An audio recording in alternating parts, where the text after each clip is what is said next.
না বস, আমার থেকে জাস্ট বয়সে বড় বলে আমি কাউকে সম্মান করতে পারবো না। একটা 60-70 বয়সের বুড়ো এবং একটা 20-25 বয়সের ছেলের মধ্যে কথা কাটাকাটি বা মারামারি হলে আমরা জেনারেলি কিন্তু ইয়াং ছেলেটারই দোষ দেখি। বড়দের সাথে কিভাবে কথা বলতে হয় জানো না?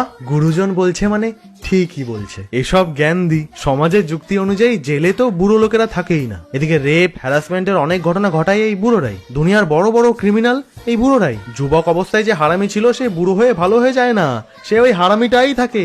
অন্যদিকে 20 বছরের ছেলেটা ভালো মানুষ হলে সারা জীবন ও ভালো মানুষই থেকে যাবে। ঈশ্বরচন্দ্র বিদ্যাসাগর ছোটবেলাতেও ভালো ছিল, বুড়ো হয়েও ভালো ছিল। একই লোক বাচ্চা, কিশোর, যুবক এবং বুড়ো হয়, আর সাথে বয়ে নিয়ে চলে তার ভেতরে থাকা ভালো কিংবা খারাপ মানুষটা। তাই বাপ ছেলে ঝগড়া হলেই বাবা ইনোসেন্ট, ছেলে খারাপ, শাশুড়ি ইনোসেন্ট, বউ খারাপ, এগুলো ভাবা বন্ধ করুন। হ্যাঁ, আমাদের থেকে বড় মানুষদের প্রতি আমাদের মায়া, কর্তব্য এবং দায়িত্ব থাকা উচিত, তবে খারাপ বড় মানুষকে আমি প্রণাম করতে পারবো না। অন্যদিকে ভালো মানুষ হলে আমার থেকে ছোট হলেও আমি সম্মান করব। একটা মানুষকে তাই তার আচার আচরণ, কথাবার্তা দিয়ে জাজ করুন, বয়স দিয়ে না। ইতি একজন ভালো কোচি ছেলে।